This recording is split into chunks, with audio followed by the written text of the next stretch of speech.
it's going to be a fight to the flag. It's side beside stuff. It's going to be all. Yeah, brilliant start. Yeah, we've had a bit of bad luck this year and been struggling. That makes up for it, really. There's a big battle going on between Sauder and Wayman behind you. Oh boy, you probably didn't see it. No, it does help. It does help when you start from the front and that. Oh, you're best not to see it. No. All right, mate, come and do your lap of honour. Well done, Lee. A round of applause, ladies and gentlemen. Come on, Belle Vue, put your hands together for Lee Smith. He's 76. 515. Sauder trying to go at the inside. He's 76 here, 7446. Sauder all over the map, comes from Wayman. The Wayman goes wide and here comes Sauder at the inside. Well, he's 76 at 446. 150 and then goes 515. And 515. He's in all sorts of trouble. Orders all over the back of Wayman's car. And when it's time, the bumper's going once again. What a race between Wayman and Sauder as they go in front of the scoreboard. Sauder resists once again. Tim Wally pulls out running for the JB. There's one more lap to go. And he's 76 Lee Smith. An excellent end to another fantastic event. 6,000th of a second is the distance between first and second in that event. But to say well done. In 600th of a second, Mal. That was the closest finish I've ever seen in my life. I still didn't know if I won then. And I thought I might have his transponder a bit further forward than mine. He might just give it to him. Well, he didn't. I mean, he was coming close. Bit of a knock there. If he'd have given you perhaps a bit more of a knock, Mal. No, he tried running the fence a bit here, but I was turning left a bit now. So. Just saying, just while you were just cruising around, you had a bit of a loveless relationship at Coventry the other Saturday with a certain 150 mixed order. Oh, we're okay. Oh, was it, eh? I think, we just have a bit of hassle now and again, and you sort it out, don't you, and that's it. You give it, you take it. Yeah. Well done you, well done Mal, that was a great result. But Mal Brown is the man, 34, give him a wave as he comes round. Sauder's lining up Harris and head down the far side. He goes to the inside and goes past him. Sauder really on a mission this afternoon. Josh Smith's in trouble in 191. Minus 34 and 53. It goes 150. Paul Harrison and there goes Finnegan out towards the fence. Goes in Paul Harrison in number 2. Minus 34 and 53. 3 and 150 and 84. If John Lund's going to make a move, he's going to have to be now. He's down the far side for the final time. Will Lund have a go? Lund's going to have a go. And go round to the back of Mal Brown. And it's going to be a fight to the flag. It's side beside stuff. It's going to be all. That's an absolute beggar. That's very, very close. 34 just. An interesting finish to that one. I thought Matt Newson might have caught you there. He was, yeah. I kept on misjudging the bumps a bit wrong, really. I thought if I went a couple of cars without, I could just keep it nice and smooth and not let the bumps slow me up a bit, but I kept on cocking up a bit and he didn't. Well, yeah, he wasn't close enough to you, so he didn't spoil it. Yeah, that was lucky, wasn't it? I don't know, luck, I don't know whether that comes into it. Yeah, for you it was, yeah. Okay.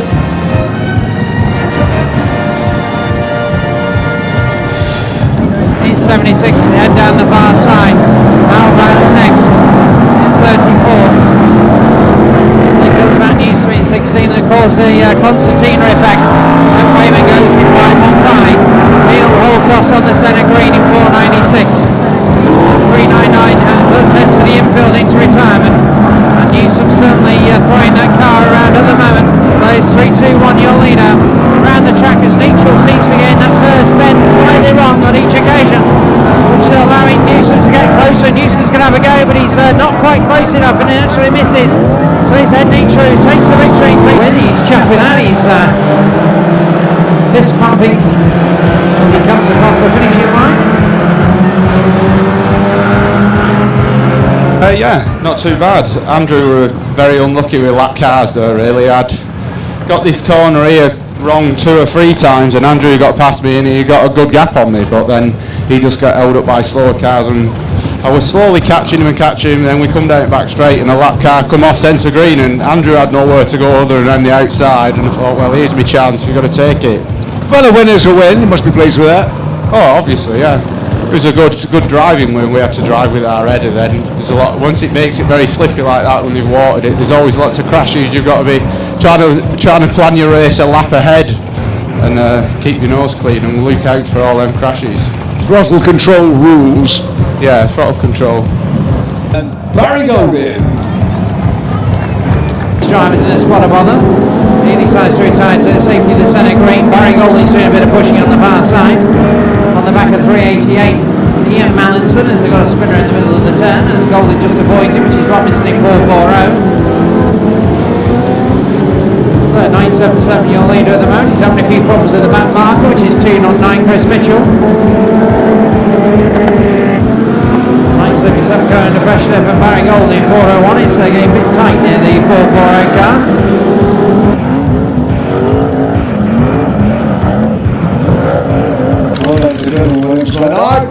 Well done, that was a good final. A lot of action going on behind you, boy. Whoa. No, I'm quite happy to be, on it, not in it, but I had a couple of white tops being heroes. I had Frank, I had Danny, Mal Brown, all of us, all over each other. I thought, I'm going out here, but, managed to plod on. Well, that's a very special trophy, so we know you're going to enjoy that for a year. Yeah, I'll keep it nice and safe. I know you will. So you're in good company as well, eh? No, I've stood next to a couple of legends in the sport, aren't I? And let's be frank about it, I'm a kid. You've got a big future in front of you, then. I hope so. Main thing, we got some good shootout points as well. Oh, you did that all right. Governor. Didn't hit him hard enough, did you? No. No, Mr. Sword, he takes some passing, he had me a few times. So 77, Tom Harris has gone in for 51.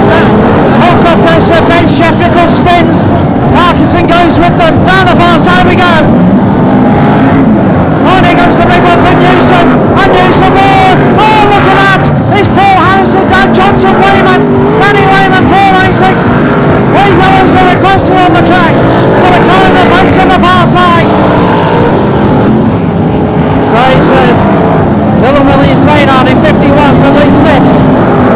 In 51 at 150, Mick Sorda. Then comes John Lund in 53. Then comes 55, Craig Finnegan. That's all getting in a tangle as they head down the far side. Holcross on the middle.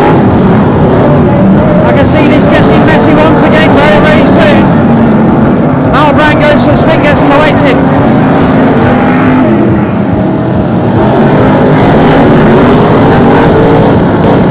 And that's the London defence very hard. And so goes Newson as well. This time he'll be a proper hit. As Ed Nietzsche's got trouble on the tyres. He'll go down the home straight. So it's 51. And Wayman goes again and takes Lund with it. Which allows Sorda to get past once again. Newson and Johnson and Harris swam having their own battle. But Wayman's stuck in the middle of the track. Just from where the back markers go as all these people are trying to get past the 51 car, but he's it's 51, 55, 53, 84 and 150. Sort of going for the big one on the back of 84. And then puts him in the wires at the same time. Coming for a last lap charge. It's going to be 51, I think he's going to hang on. Checker flag time. Dylan Williams Maynard takes the feature final for the Ron Dane Aycliffe Trophy Remembered final.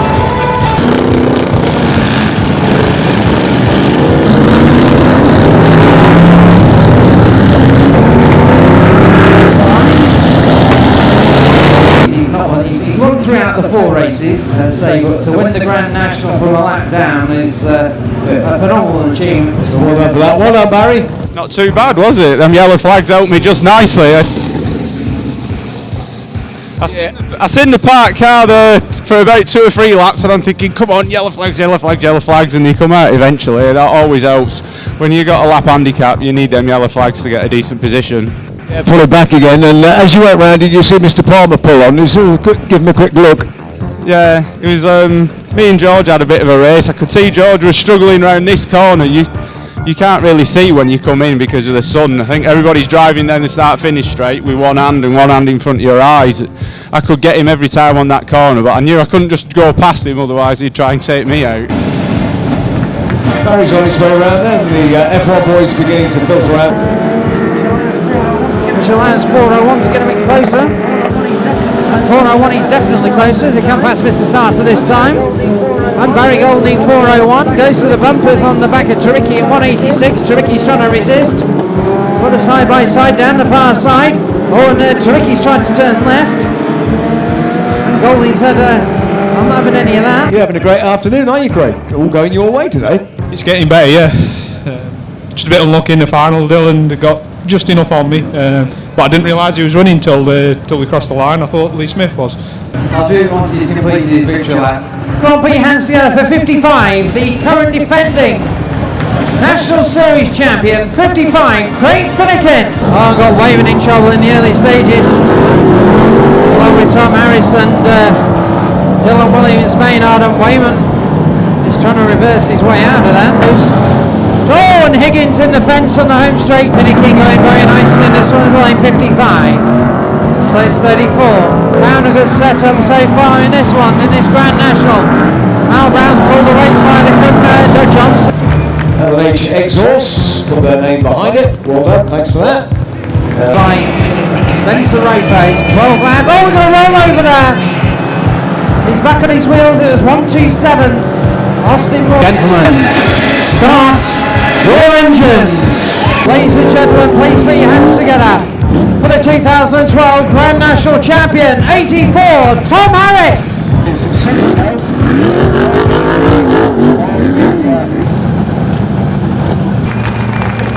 well done, Tom. It's been quite a year for you, been conquering Europe the way you did, and now the Grand National Championship. That's right, you know, it's my first championship win, the European, and since I've learned how to win that one, it's, you know, it's all in the know-how, but I wish I'd have learned to do it a few years ago. Well, you know, better late than never, but that's a great trophy to win. That's right, you know, work hard in Grand Nationals all year, you know, try and win as many finals so you get the handicap points, but, you know, second row outside, I expected to be in the post on the first bend, but I managed to sneak through, and then Mick crashed, and away we was.